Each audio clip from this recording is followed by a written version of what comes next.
Thème 2026, deuxième partie. Titre, racheter le temps car les jours sont vraiment mauvais. Bien-aimés, les faux raisonnements, c'est quand des gens dans notre assemblée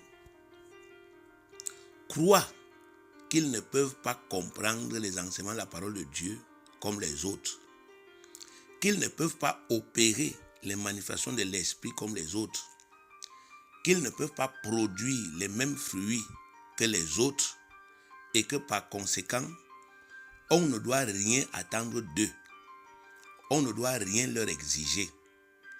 On doit plutôt comprendre leur incapacité et accepter qu'ils restent comme ça dans la maisonnée, des nains spirituels, des éternels récipiendaires, des éléments qui ne font qu'absorber la force des autres. La Bible ne nous dit pas ça. Marc 9, verset 23 dit, Jésus lui dit, si tu peux, tout est possible à celui qui croit. 2 Corinthiens 5, verset 16 dit, ainsi dès maintenant nous ne connaissons personne selon la chair, et si nous avons connu Christ selon la chair, maintenant nous ne le connaissons plus de cette manière. Verset 17. Si quelqu'un est en Christ, il est une nouvelle créature. Les choses anciennes sont passées, voici toutes choses sont devenues nouvelles. Et tout cela vient de Dieu, verset 18, qui nous a réconciliés avec lui et qui nous a donné le ministère de la réconciliation. Alors ici nous voyons, bien aimés, que il y a dans l'église, dans notre assemblée, des gens qui croient, qui pensent que eux, ils ne peuvent pas comprendre la parole de Dieu comme les autres. Eux, ils ne peuvent pas comprendre les enseignements de la parole de Dieu comme les autres. Ils ne peuvent pas pratiquer les lois comme les autres. Ils ne peuvent pas produire les manifestations de l'esprit comme les autres. Ils ne peuvent pas guérir les malades comme les autres. Ils ne peuvent pas délivrer les possédés comme les autres. Donc, ils estiment que leur rôle dans l'église, c'est seulement de recevoir. Et ils ne sont pas, n'est-ce pas, des croyants comme les autres. Et on doit reconnaître ça. Et on ne doit donc pas attendre d'eux un jour qu'ils prient pour les malades, qu'ils annoncent l'évangile, qu'ils, n'est-ce pas, effectivement délivrent les possédés, etc., etc. Ce raisonnement-là, bien aimé, c'est le propre des gens qui sont promenés dans les religions et qui ne veulent pas changer. Des gens qui sont venus à l'église et qui voient l'église comme, n'est-ce pas, effectivement, un endroit où on peut prendre et non pas où on peut donner. Donc, eux, ils viennent à l'église parce qu'ils voient qu'à l'église, il y a des gens qui prient pour les autres, il y a une puissance là-bas, il y a même des aides, on aide même les gens là-bas. Donc, c'est pourquoi ils viennent. Quand on dit, par exemple, bon, il faut payer le loyer, ils ne sont jamais là. Mais quand on dit qu'il faut cotiser, par exemple, pour la fraction de pain, et que chacun qui cotise 5 000 aura telle quantité de poulet, ils cotisent et ils surveillent. Mais quand on dit que, n'est-ce pas, effectivement, il faut financer, je ne sais pas, une œuvre évangélique, non, ils n'ont pas d'argent. Donc, parce qu'ils estiment que non, ils ne sont pas comme les autres. On doit les considérer comme des croyants à part, des nécessiteux, des pauvres, des misérables. Eux, ils sont moins que les autres et ils doivent absorber ce que Dieu donne aux autres. Bien aimé, un tel raisonnement est hautement diabolique parce que 0 est l'élément absorbant de la multiplication. S'il y a des gens comme ça dans l'église, bien aimé, si vous ne mettez pas ces gens en face de leurs responsabilités, vous êtes morts. Pendant toute l'année, ils vont attirer, ils vont absorber votre force. Vous serez toujours en train de chercher à régler leurs problèmes. Alors que vous avez voulu avancer, ils vont être des pierres d'achoppement. Donc, il faut être capable de les identifier. Parce que Satan travaille avec les personnes là. La Bible dit que quand Jésus-Christ montait au ciel, l'ascension, il a dit aux apôtres, allez prêcher. Il a dit, voici ce qui va se passer. Les gens qui vont croire à la prédication, qui vont naître de nouveau, il a dit, en mon nom, ces gens chasseront les démons. Donc, quelqu'un qui a cru en Jésus-Christ, il est né de nouveau, il doit chasser des démons.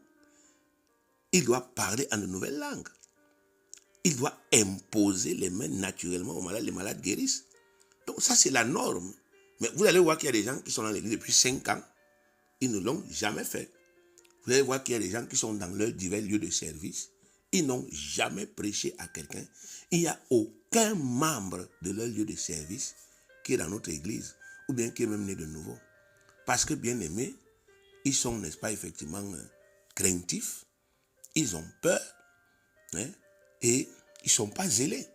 Ils ne travaillent pas. Vous allez voir que même dans certaines familles, il y a des gens dans notre église, dans leur famille, vous allez vous rendre compte qu'il y a même des gens qui sont malades, mais à qui, eux, ils ne proposent pas leur service spirituel. Pourquoi? Parce que dans leur esprit, bien aimés, ils sont venus là, non pour se laisser transformer, pour se laisser métamorphoser et pour devenir utiles à Dieu et à l'Église, mais ils sont venus là pour nous absorber. Ce raisonnement-là, bien aimé, c'est un raisonnement diabolique et nous allons le confronter cette année, bien aimé, pour le mettre hors d'état de nuire. Tous ceux, bien aimés, qui ont accepté ce genre d'idées, hein, sont des pieds d'achoppement. Ils nous créent toujours des problèmes et on ne doit pas laisser cela. On doit confronter cela et on doit traiter cela pour que les choses changent. Les faux raisonnements, c'est quand des nés de nouveau dans la maisonnée s'imaginent qu'ils peuvent vivre ouvertement dans le péché sans encourir aucun danger parce que nous sommes dans la grâce. Ce n'est pas ce que la parole de Dieu dit. Quand il dit vivre ouvertement dans le péché ici, ça ne veut pas dire vivre au vu aux yeux de tout le monde. Et ça veut dire que adopter le péché comme sa norme. Je suis à l'église, je vis dans le péché. Le péché est ma norme. Et je suis là à l'église et je pense que comme je suis à l'église, mais je vis dans le péché, l'homme de Dieu ne connaît pas, les anciens ne connaissent pas, les frères ne connaissent pas. Je pense que rien ne va m'arriver. La Bible dit que non, nous ne devons pas avoir ce genre d'idée parce que le salaire du péché, c'est la mort. C'est Romains 6, 27, 23. Car le salaire du péché, c'est la mort. Donc, que, n'est-ce pas, effectivement, les membres de l'église soient au courant ou bien qu'ils ne soient pas au courant, bien aimé, si un homme ou une femme, membre de notre assemblée, décide de faire du péché sa norme, ça va le tuer tôt ou tard. C'est un peu comme si vous avez 1,5 litre de poison et que vous buvez ça en secret. Le jour où vous allez terminer de boire ce 1,5 litre de poison, vous allez mourir automatiquement. Donc c'est un peu comme ça. Donc vous qui, n'est-ce pas, effectivement, laissez souvent l'adversaire qui est le diable, venez vous inspirer que non, nous sommes dans la grâce. Donc même si je vis dans le péché, Dieu va me pardonner, etc., etc. Le Seigneur vous dit que non, c'est un faux raisonnement. Je ne vais pas te pardonner. Hein? Que je te pardonne, parce que ce n'est pas ça qui est important. Ce qui est important, c'est que tu es en train de pratiquer quelque chose qui va te tuer. Et que je te pardonne ou pas, ça va quand même te tuer. Donc il faut que tu comprennes cela et que tu arrêtes. Un point trait. C'est comme ça. Le faux raisonnement, c'est quand des nés de nouveau dans la maisonnée s'imaginent qu'ils peuvent prospérer sur cette terre et avoir des bénédictions dans le ciel sans véritablement vivre dans la sanctification. Ça rejoint un peu ce que je viens de dire. 1 Corinthiens 6, verset 9 à 10. Ne savez-vous pas que les injustes n'hériteront point le royaume de Dieu? Ne vous y trompez pas, ni les impudiques, ni les idolâtres, ni les adultères, ni les efféminés, ni les infâmes, ni les voleurs, ni les cupides, ni les ivrognes, ni les outrageux, ni les ravisseurs n'hériteront le royaume de Dieu. Les faux raisonnements, c'est quand certains membres de la maisonnée se mettent à penser qu'ils peuvent prospérer sur la terre même s'ils ne s'acquittent pas de leur ministère et de leur devoir envers l'œuvre de Dieu. Ce n'est pas ce que dit, n'est-ce pas, effectivement, la parole de Dieu. Il y a des gens qui se disent, moi, même si je ne suis pas impliqué dans le ministère, même si je ne suis pas impliqué dans la vision, je peux quand même prospérer. C'est un faux raisonnement. Parce qu'en réalité, c'est le ministère qui prime sur tout. Tout le reste là, ça doit concourir au ministère. Donc le ministère est l'œuvre que nous devons accomplir. Mais maintenant, Dieu a associé à cette œuvre-là des bénédictions. Le travail, le mariage, la prospérité financière, matérielle, l'élévation, etc., etc. Donc toutes ces choses-là, bien aimés, sont attachées au ministère. Si vous séparez ces choses du ministère, vous venez faire votre première erreur. Tôt ou tard, vous allez vous rendre compte que vous êtes lourdement trompé. L'adversaire n'est pas stupide. Si, n'est-ce pas, vous avez déjà cette logique-là et que c'est dans ça que vous fonctionnez, vous croyez qu'il va vous frapper maintenant? Non. Il va vous laisser d'abord continuer. Il va même vous laisser vous glorifier. Ah, on dit que, mais moi j'ai fait non, n'est-ce pas, voilà mon truc que j'ai fait ici, voilà. Il va vous laisser dedans. Quand vous allez donc atteindre un point de non-retour, que vous ne pouvez plus rentrer en arrière, vous êtes déjà glorifié, vous avez déjà, n'est-ce pas, effectivement, discréditer tout ce que nous disons là. À l'homme de Dieu, il raconte sa vie. Moi, je ne fais pas ce qu'il dit là. Voilà, mes choses marchent. Donc, quand vous allez arriver donc à un point de non-retour, il va donc commencer à vous frapper. Mais quand il va vous frapper là, bien aimé, vous ne pourrez pas rentrer en arrière. Vous avez dit que l'homme de Dieu, n'est-ce pas, effectivement, manque. Vous avez dit que l'homme de Dieu enseigne ce qui est faux. Mais vous allez alors aller appeler qui en ce moment? Vous n'appellerez plus l'homme de Dieu. Vous serez obligé d'aller vous débrouiller. Et dans votre débrouillardise, là, vous allez même encore aller tomber sur des faussaires qui vont, n'est-ce pas, effectivement, profiter. Et il y en a qui ont même perdu leur vie comme ça. Donc, il ne faut pas vous mettre à l'esprit que le ministère que vous voyez là, vous pouvez le séparer, vous pouvez le dissocier, n'est-ce pas, effectivement, de ces bénédictions. Toutes les bénédictions appartiennent au ministère. Le travail appartient au ministère. C'est pour le ministère. Tout ce que l'homme est et ce que l'homme a, c'est pour le ministère. Dieu a créé l'homme pour sa gloire. Donc, à partir du moment où l'homme est dans la logique du ministère, tout ce que Dieu a créé doit logiquement, naturellement s'aligner. Il doit déclarer, ça arrive. Il doit demander, il obtient. Jésus-Christ l'a dit à maintes reprises. Demandez ce que vous voudrez et cela vous sera accordé. Parce que vous êtes dans le ministère. Il ne faut pas que le ministère soit bloqué, le ministère soit obstrué à cause d'une question d'argent, à cause d'une question d'opposition, de sorcellerie, de magie, à cause d'une histoire de mariage. Si c'est le mariage qui doit te permettre de mieux faire, marie-toi. Si ce n'est pas effectivement cette position sociale-là qui doit te permettre de mieux servir, prends-la. Si c'est cet avantage financier, prends-la. C'est écrit dans Matthieu 6, 33. Cherchez premièrement le royaume et la justice de Dieu, et toutes ces choses vous seront données par-dessus. C'est ce qui est écrit. Hébreux 10, verset 36.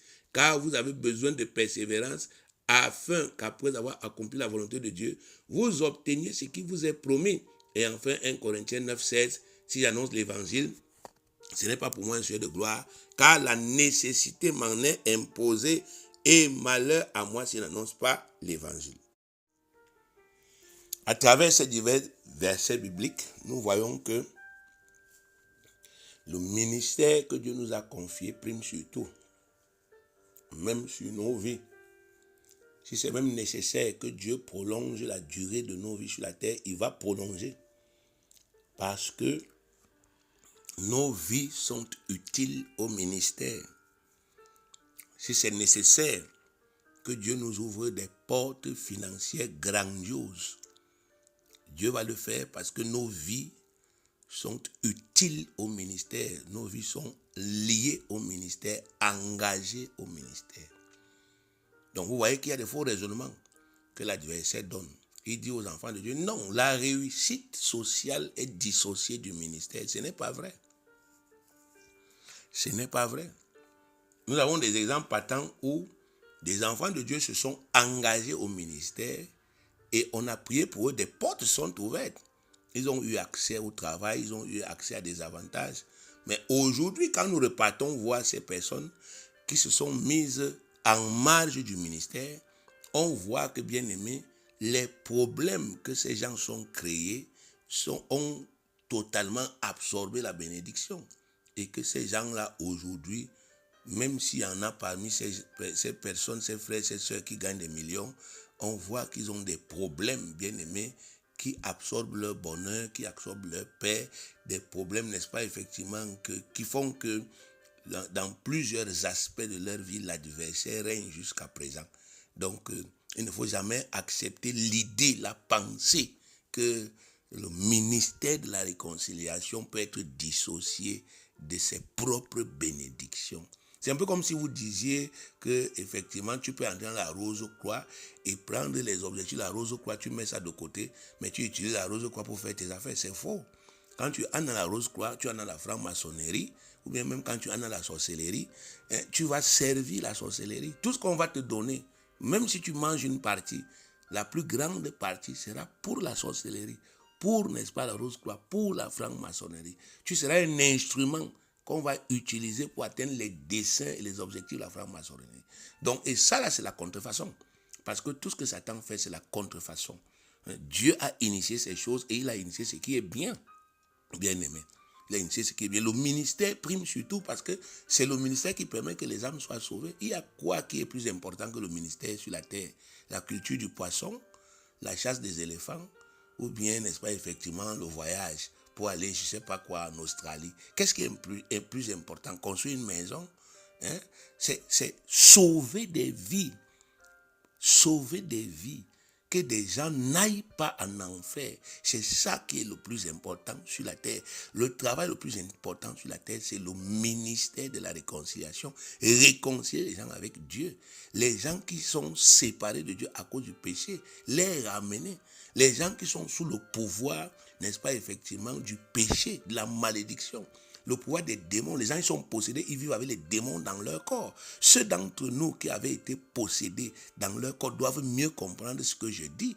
Il n'y a pas de choses de plus importantes que de délivrer ces gens. Et Jésus est venu sur la terre pour ça, marchant à pied, renonçant à tout.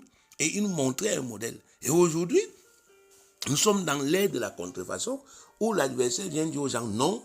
Vous pouvez d'abord mettre, je ne sais pas, le ministère en lui-même de côté, et vous vous concentrez dans vos affaires, vous réussissez, et puis quand vous allez réussir, vous allez venir témoigner. Vous allez témoigner que vous allez réussir en pratiquant quelle loi? Quelle loi? Et quand vous priez là-bas, vous priez au nom de qui? Vous avez abandonné le ministère. Maintenant, vous priez au nom de Jésus. Jésus qui a laissé le ministère. Vous abandonnez le ministère. Vous abandonnez vos engagements. Mais vous priez quand même en son nom. Est-ce que vous croyez que c'est logique? Si vous-même vous étiez logique, vous étiez Jésus-Christ, vous alliez exaucer vos prières? Non. Donc, ne laissez plus l'adversaire vous tromper par ces faux raisonnements.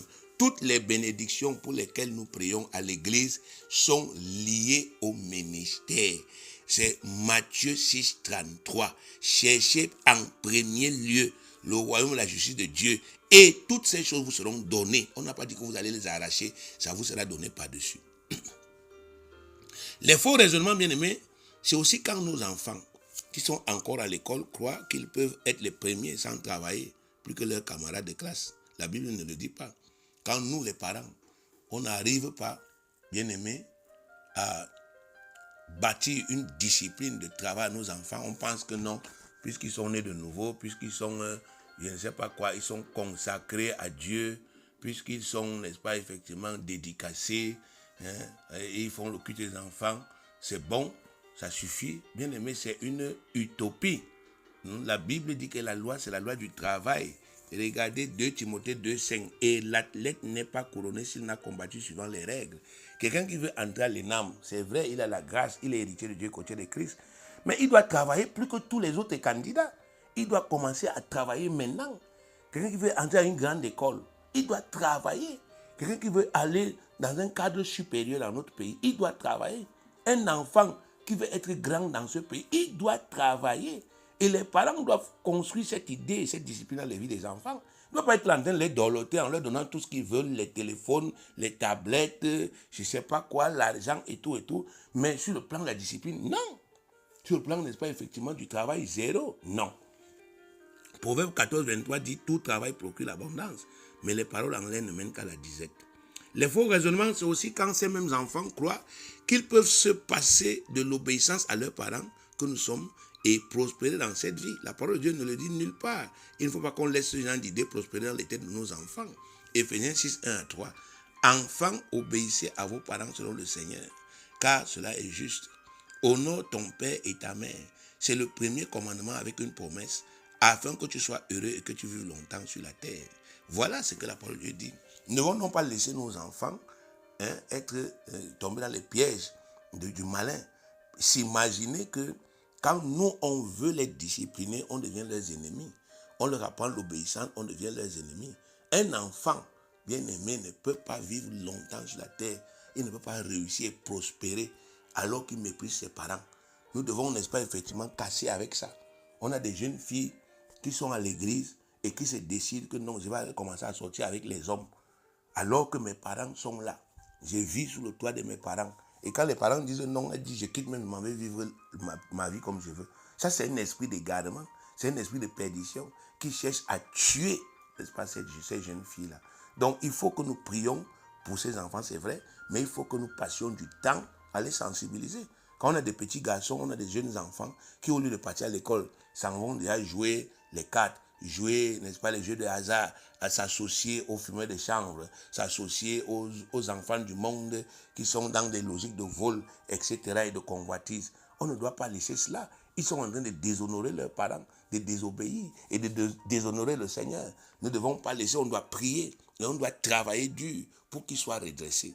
Et c'est ainsi que, bien aimés, ces enfants pourront être heureux et accomplir leur destinée. Donc, il ne faut pas laisser les faux raisonnements prospérer dans les têtes des enfants.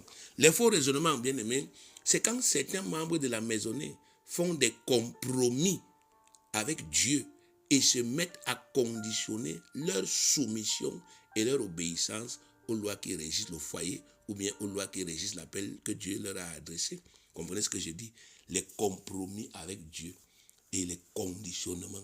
Quelqu'un qui fait des compromis avec Dieu, bien aimé, c'est quelqu'un qui dit à Dieu, je vais me convertir, tu as raison, je vais changer, je vais me soumettre, tu as raison, je vais me consacrer, tu as raison, mais laisse-moi d'abord faire telle chose que j'ai commencé sans toi. Laisse-moi d'abord arranger telle chose qui s'est gâtée dans ma vie. Laisse-moi d'abord m'occuper de telle chose qui me tient vraiment à cœur parce que je me suis engagé dedans. Je suis engagé envers cette chose-là. Ça, c'est les paroles des frères et des sœurs qui sont dans ce qu'on appelle la compromission. Quand quelqu'un s'est compromis, ça veut dire que quoi? Il s'est engagé dans quelque chose, n'est-ce pas, effectivement, sans l'aval de Dieu, sans, n'est-ce pas, effectivement, la permission de Dieu. Ou bien il s'est engagé dans quelque chose qui n'est pas en accord avec la volonté de Dieu. Quelque chose qui, au lieu de devenir, d'être une bénédiction, est devenu un problème. Donc, ça fait en sorte que les personnes qui sont dans cette compromission-là sont coincées. Sont coincées. Et quand Dieu dit, je veux que tu fasses telle chose, ces gens disent, oui, je veux bien faire, mais, oui, je veux bien faire, mais, bien aimé, ce n'est pas comme ça que la parole de Dieu nous demande de réfléchir. Nous n'avons pas de conditions à fixer à Dieu. Si Dieu dit aujourd'hui, arrête, tu dois arrêter. On a vu cela, ce phénomène, surtout dans les foyers. Oui, j'ai compris et je vais changer, mais laisse-moi d'abord terminer telle chose. Mais bien aimé, la chose que tu dis que tu veux terminer là, c'est justement cette chose-là qui est un problème. Il ne fallait même pas la commencer. Donc, si avant même que tu l'aies terminée, elle crée déjà des problèmes dans ton propre foyer, mais est-ce que ton raisonnement est logique? Quelque chose qui crée déjà un problème, tu dis que tu veux terminer ça. On lui dit, Seigneur, je prie que tu m'enlèves dans ça. Que la chose là, je n'ai pas pu là-bas, je ne fais plus ça, je m'arrête. Même si c'est une menace, même si je suis endetté, Seigneur, débrouille-toi pour que j'arrête ça. Sauve-moi de là. Moi, je ne peux plus continuer parce que cette chose me sépare de toi. Cette chose gâte ma relation avec toi. Cette chose compromet mon obéissance. Au lieu que les gens réfléchissent comme ça, ils disent à Dieu, non, vraiment, il faut d'abord que je fasse. Il ne faut pas que les gens disent que les gens pensent mal de moi. Bien aimé, il vaut mieux que les gens pensent mal de toi et que Dieu pense bien de toi. Parce que si les gens pensent bien de toi et en même temps Dieu pense mal de toi, les bonnes pensées des hommes là ne peuvent rien changer dans ta vie. C'est pour cela qu'il ne faut pas faire de compromis. Il ne faut pas conditionner le Seigneur. Quand le Seigneur t'appelle, il faut répondre. Regardez Matthieu 5, verset 37. Matthieu 5, verset 37. Que votre parole soit oui, oui, non, non. Ce qu'on y ajoute vient du malin. Donc, si vous avez dit oui à Dieu, dites-lui oui. N'ajoutez rien. Ne dites pas oui, mais non. Luc 9, verset 59 à 60. Il dit à un autre, suis-moi. Il répondit, Seigneur, permets-moi d'aller d'abord ensevelir mon père. Mais Jésus lui dit, laisse les morts ensevelir leurs morts. Et toi, va annoncer le royaume. Donc, vous voyez ici, il y a quelqu'un qui veut faire, n'est-ce pas, des compromis avec le Seigneur. Jésus lui dit, toi, suis-moi. Il dit, non, j'ai d'abord un deuil important là. Comme on voit à l'église, on a des chefs de deuil. Tous les deuils qu'il y a dans les familles, vous avez des gens, ils sont toujours devant. Bien aimé, ils partent copter les esprits de mort, ils nous amènent ça dans l'église ici. Ils n'ont jamais dit à leur famille, non, je ne peux pas aller là-bas. Allez là-bas, faites vos choses. Moi, j'ai les affaires du Seigneur, donc je dois m'occuper. Non. Donc, ils mettent en priorité toutes les choses, n'est-ce pas, effectivement, de ce monde-ci, mais jamais les choses de Dieu. Et c'est tout des compromis. Ah, si je ne parle pas, la famille va dire. Et ce qui est bizarre, c'est que quand il y a des problèmes dans leur famille, ils viennent nous appeler. Si nous aussi on faisait comme ça, qu'on mettait d'abord nos deuils et nos bêtises là en premier, vous alliez venir appeler qui? Vous allez trouver qui est toujours là, disponible, chaud pour prier, qui est toujours dans l'intelligence renouvelée, qui a toujours un Saint-Esprit en activité pour faire vos délivrances, pour faire vos prières, pour faire les prières des membres de vos familles. Vous ne trouverez personne. Donc, les gens qui sont dans cette logique de compromission et de conditionnalité disent que non, avant de faire ce que Dieu me demande de faire, je dois d'abord, Seigneur, permets-moi. Dieu vous dit c'est un faux raisonnement.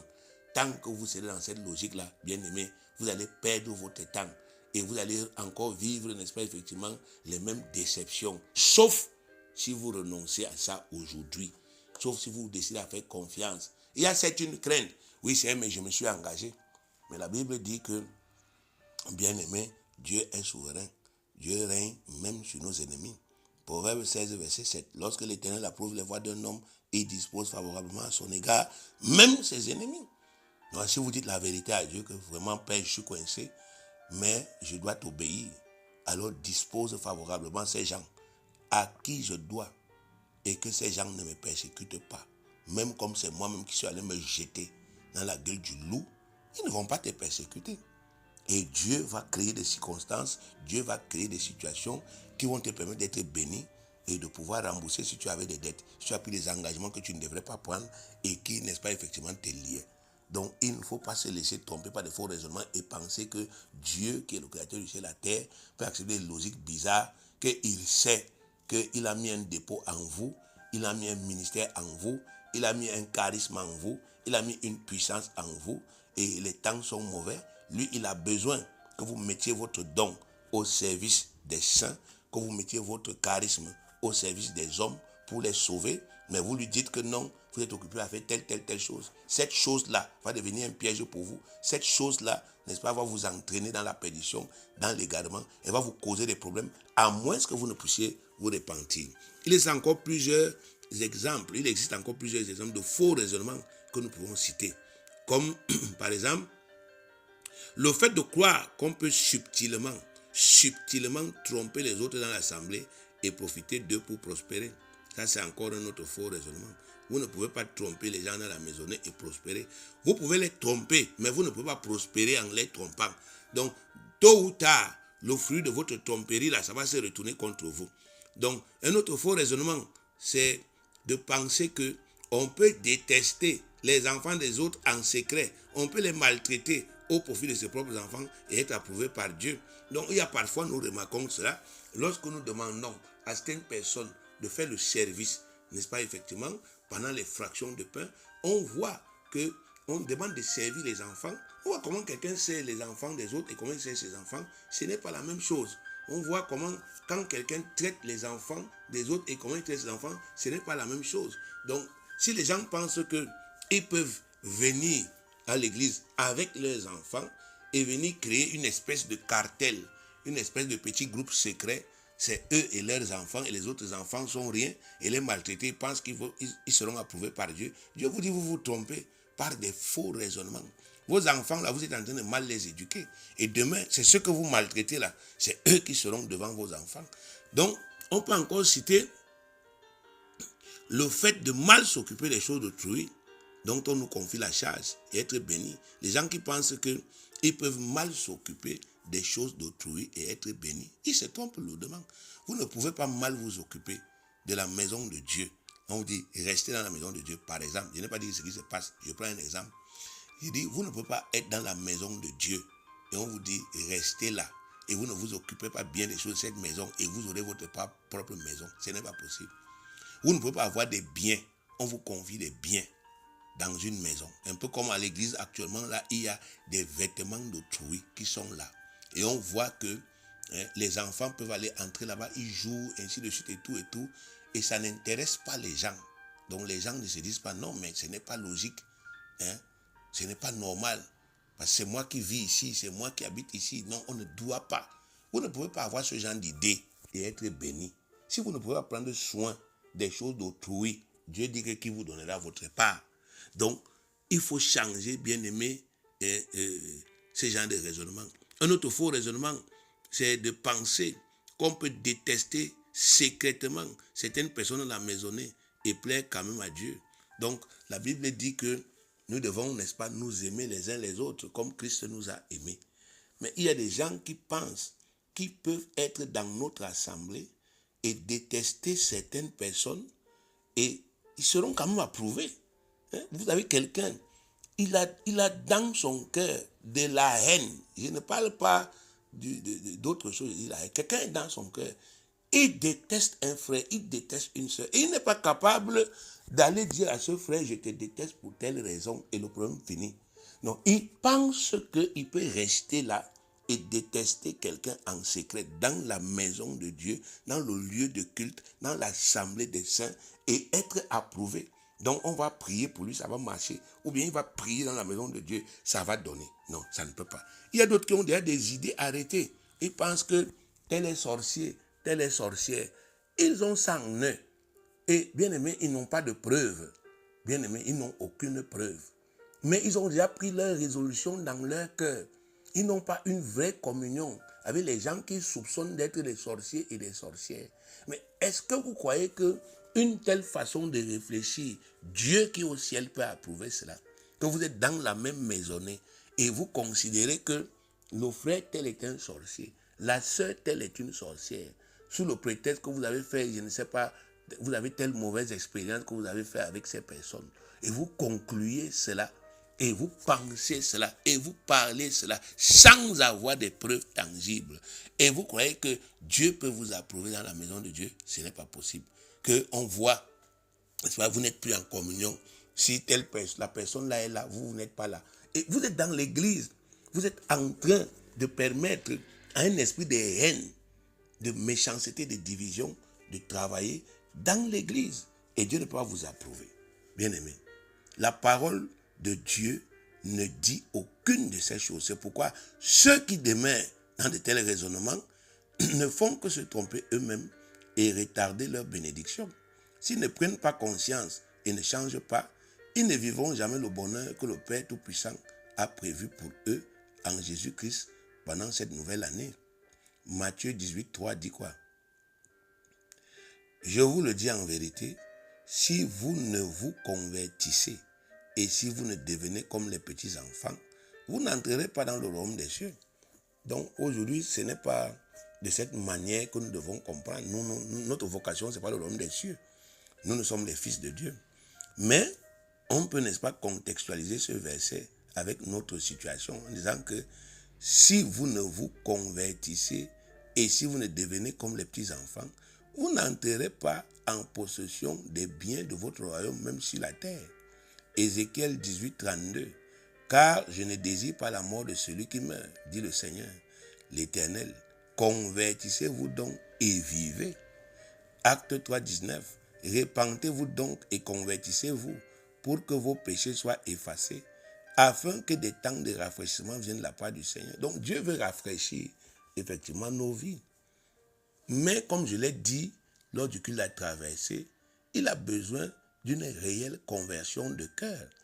Parce qu'il y a des attitudes, des sentiments, des croyances, des pensées qui ne conviennent pas à la gloire. Dieu ne veut pas déposer sa gloire dans nos vies, alors qu'il y a encore des choses qui peuvent ternir cette gloire. Donc il veut une réelle conversion de cœur. Si nous voulons que cette année soit une année de rafraîchissement, ça dépend de nous. Luc 13, verset 5. Non, je vous le dis, mais si vous ne vous repentez, vous périrez tous également. Ici, il ne s'agit pas, n'est-ce pas, effectivement, pour nous de craindre d'aller en enfer. Mais il s'agit pour nous de comprendre que si on persiste dans les croyances, les idées, les raisonnements qui sont en inadéquation, en contradiction avec la vision de Dieu, avec la sagesse de Dieu, avec la logique de Dieu, avec la justice de Dieu, nous allons effectivement péricliter dans cette vie. C'est un fait. Donc, nous allons, n'est-ce pas, connaître des déceptions, des déboires, des échecs. On va achever nos vies dans l'échec. On ne va rien laisser, n'est-ce pas, effectivement, qui puisse être capitalisé par Dieu. Jérémie 15, 19, c'est pourquoi ainsi parle l'Éternel, si tu te rattaches à moi, je te répondrai et tu te tiendras devant moi. Si tu sépares ce qui est précieux de ce qui est vil, tu seras comme ma bouche. C'est à eux de revenir à toi, mais ce n'est pas à toi de retourner vers eux. C'est ce verset que les jeunes ont utilisé pour leur retraite. Là, il dit, si tu te rattaches à moi. Donc, Dieu parle à quelqu'un qui s'était séparé. Dieu parle à quelqu'un, n'est-ce pas, qui lui-même s'était mis de côté. Il dit que si tu te rattaches à moi, je te répondrai. Si tu rétablis la communion, tu te tiendras devant moi. Si tu sépares ce qui est précieux de ce qui est vil. Donc, si toi-même tu renouvelles ton intelligence, si toi-même, n'est-ce pas, tu t'examines à la lumière de la parole de Dieu et tu comprends que non, telle chose est sale, telle chose est vile, telle chose est indigne, telle chose est mauvaise. Même si la chose qui me donne un plaisir, c'est mauvais, c'est indigne, c'est compromettant et tu enlèves ça. Alors, il dit que tu seras comme sa bouche. Et il parle, n'est-ce pas, effectivement, à son serviteur, il dit, c'est à eux de revenir, c'est-à-dire à ceux qui, n'est-ce pas, effectivement, ont rompu la communion. C'est à eux de revenir à toi et non pas à toi d'aller vers eux. Donc, si quelqu'un décide de partir, de sortir des voies de Dieu, alors c'est à lui de revenir. Ce n'est pas à nous d'aller le retrouver là-bas pour qu'on continue de marcher ensemble sous prétexte qu'on veut le gagner. Non, c'est à lui de revenir. Bien-aimés, voilà, n'est-ce pas, effectivement, quelques exemples de faux raisonnements que nous avons pu recenser et que nous avons voulu, n'est-ce pas, effectivement, partager avec vous, afin que chacun puisse identifier quel type de faux raisonnement l'adversaire est en train de lui inspirer actuellement. Parce que tant que nous restons dans les faux raisonnements, on ne peut pas pratiquer la parole. Souvenez-vous de Jacques 1, verset 22, c'est « Mettez en pratique la parole et ne vous bornez pas à l'écouter en vous trompant vous-même par des faux raisonnements. » Donc, c'est dans le même verset.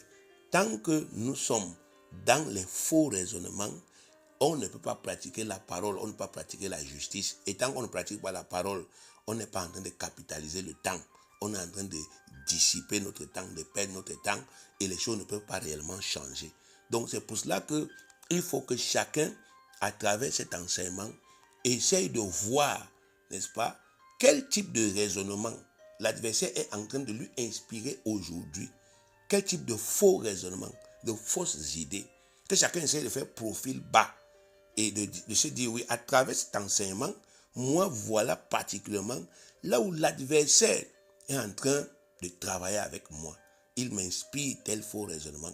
Et effectivement, chaque fois que je suis sous l'emprise de ce faux raisonnement, je ne bouge plus, je ne pratique plus la loi, je ne pratique plus les principes et je n'avance plus. Et que chacun se détache de ces pièges-là.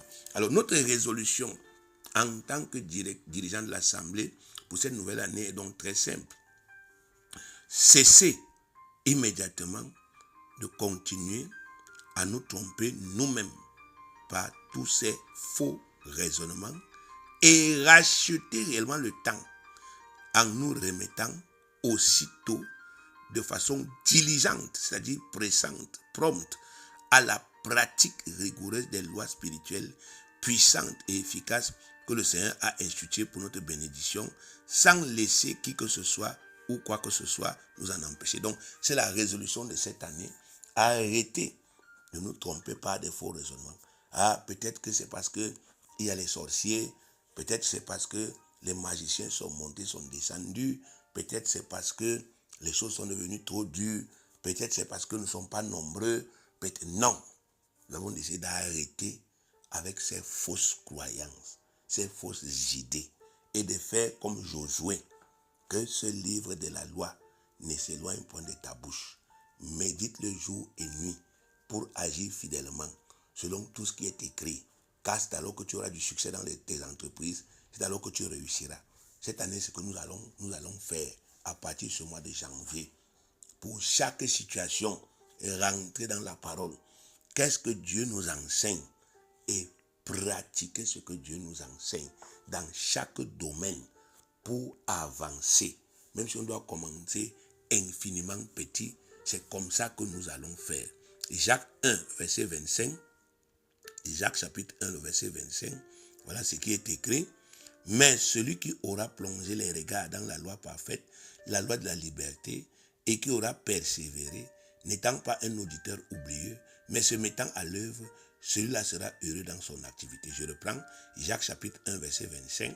Mais celui qui aura plongé les regards dans la loi parfaite, la loi de la liberté, et qui aura persévéré, n'étant pas un auditeur oublieux, mais se mettant à l'œuvre, celui-là sera heureux dans son activité.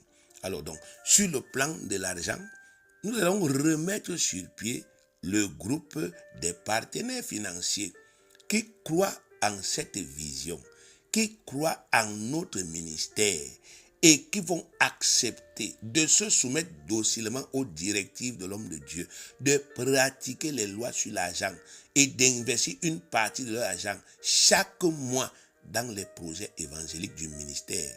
Le résultat, bien aimé, sera que nous pourrons mettre sur pied des affaires qui prospèrent réellement, qui nous génèrent des revenus abondants et qui nous permettent de réaliser progressivement nos projets évangéliques. Donc, on ne va plus enseigner, bien aimé, la parole de Dieu qui concerne les affaires, qui concerne l'argent. On ne va plus enseigner ça, n'est-ce pas, à tout le monde et à n'importe qui. Non.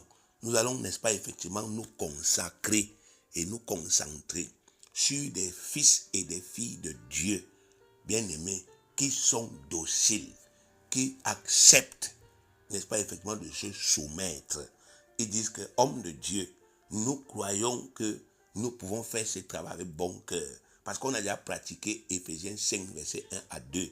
On a déjà décidé qu'on consacre l'année-ci pour accomplir l'œuvre de Dieu. On rachète le temps.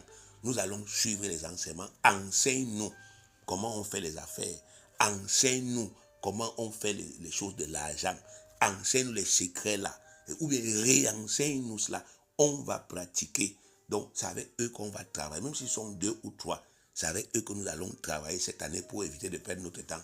Parce que si on mélange tout le monde, à un moment donné, le diable va encore inspirer aux gens de venir à l'intérieur pour nous nuire et nous créer des problèmes.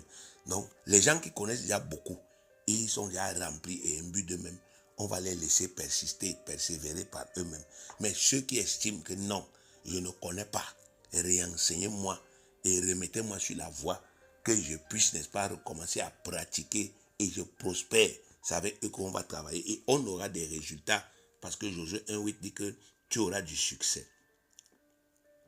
Sur le plan évangélique, nous allons mettre sur pied un groupe de serviteurs et de servantes dévoués qui croient en notre vision, toujours qui croient, pas les gens qui ne croient pas, qui croient en notre ministère, des gens qui vont accepter de se soumettre docilement aux directives et travailler comme Pierre et Jean pour sauver les âmes et pour les instruire selon la parole de Dieu droitement divisée, en suivant la procédure prescrite dans les Saintes Écritures. Et le résultat, bien aimé, le résultat sera que non seulement nous allons sauver les âmes cette année, mais en plus, nous allons les former progressivement sur la nouvelle naissance, sur le Saint-Esprit, et nous allons les amener au lambano. Et pour finir, ces âmes seront ajoutées, n'est-ce pas, effectivement, à l'assemblée. Parce que le Seigneur lui-même, il va voir que non, les âmes-ci sont non seulement nées de nouveau, mais sont aussi parvenues à la connaissance de la vérité. Il va les ajouter à l'assemblée et ces âmes augmenteront le nombre des disciples et des ouvriers évangéliques.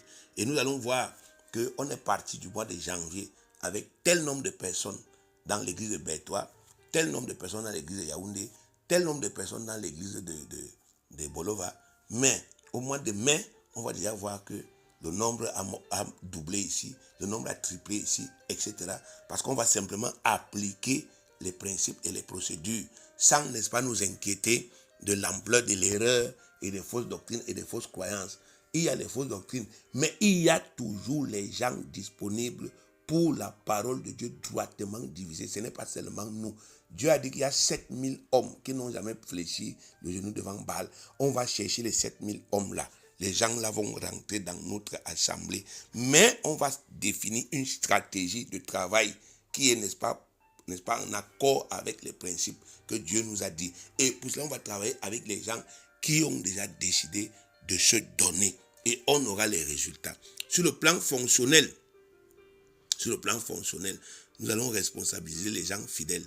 Nous allons responsabiliser les gens diligents, les gens déterminés, qui croient en notre vision, en notre ministère, qui vont remplir fidèlement les charges que nous allons leur confier afin de faire fonctionner harmonieusement la maisonnée. Donc les charges d'anciens d'église, les charges de responsables de la communion des enfants, la communion des femmes, la communion des jeunes, etc., la chorale, etc. Tout ce que nous avons, les gens qui seront chargés de rester à l'église chaque jour pour recevoir les personnes qui viennent pour solliciter nos services spirituels, nous allons nous arranger pour que ces gens-là, bien-aimés, soient responsabilisés et définir le travail que ces gens doivent faire chaque jour afin que l'œuvre de Dieu, la maisonnée, fonctionne normalement. Le résultat, c'est que nous aurons des cellules qui fonctionnent. Nous aurons des cellules qui fonctionnent harmonieusement parce que nous allons nous arranger pour qu'il y ait des gens bien-aimés qui soient dévoués et qui travaillent. Même si la cellule là c'est 2 ou 3, bien-aimés, elle va bien fonctionner et elle va bien travailler. Donc, tout ce que nous allons mettre sur pied cette année, ça va marcher parce que nous n'allons pas, bien-aimés, continuer à laisser le diable nous manipuler. Non, on ne peut pas encore faire telle chose parce que non. On va travailler avec les personnes qui sont disponibles. On ne va plus accepter que les gens qui ne sont pas disponibles absorbent notre énergie, absorbent notre temps, absorbent notre pensée. On ne va plus passer le temps à se plaindre de tel frère, de telle soeur. Non, ça ne nous sert absolument à rien. On va travailler avec le matériau qui sera disponible, les moyens qui seront disponibles. Même si on doit réduire notre train de vie, même s'il est nécessaire, n'est-ce pas, qu'on doit réduire, même si on doit encore recommencer à habiter à l'église, on va encore aller habiter là-bas, même si on doit continuer avec une seule petite salle, on va faire la seule petite salle là. Ça va aller. Dieu va travailler et nous allons réaliser. Donc il n'y a plus de compromis, mais on va travailler avec les gens qui sont bien disposés parce que c'est la clé. Dans le même temps, nous allons nous séparer de tous ceux et de toutes celles qui ne voudront pas suivre la cadence, de ceux et de celles qui ne voudront pas adhérer à la vision, ceux et celles qui voudront continuer à absorber inutilement notre énergie. Même s'il s'agit d'un membre de notre famille ou d'un conjoint ou d'une conjointe dans le foyer, car rien ni personne ne saurait avoir plus d'importance que ce grand ministère de la réconciliation que Dieu nous a confié. On ne peut pas continuer, bien aimé, à marcher avec les gens qui ne veulent pas adhérer. Non, la Bible dit séparez-vous. Le christianisme, c'est une question de séparation. Si quelqu'un, n'est-ce pas, effectivement, n'est plus d'accord avec notre vision, si quelqu'un ne croit plus que ce que nous faisons peut même marcher, à quoi ça sert de continuer à rester là avec lui, de continuer à dire que non, prions ensemble, en sachant qu'il ne croit pas, qu'il n'attend même rien? Non. À quoi ça sert de lui confier des responsabilités, en sachant que lui, dans son cœur, pour lui, cette histoire, ce n'est plus ça, sa focalisation. Ça ne sert à rien. Donc, on va pratiquer les lois, même si c'est dur, même si c'est ma femme à la maison, même si c'est mon enfant, même si c'est un ami, même si c'est un frère, on va pratiquer les lois. 1 Corinthiens 5, 11. Maintenant, ce que je vous ai prescrit, c'est de ne pas avoir des relations. De ne pas avoir des relations. Ça veut dire se séparer avec quelqu'un qui, se nommant frère, est impudique ou cupide ou idolâtre ou outragé ou ivrogne ou ravisseur, de ne même pas manger avec un tel homme. Donc, bien aimé, c'est clair que nous avons, n'est-ce pas, effectivement, la responsabilité de nous séparer. Si, n'est-ce pas, effectivement, on a vu dans Ephésiens chapitre 5, versets 1, 2, 3, 4, 5 et suivants, que quand quelqu'un a déjà décidé de renouveler son intelligence, lui-même, il prend l'impudicité, il met dehors. Il prend la cupidité, il prend la méchanceté, il met toutes ces choses dehors.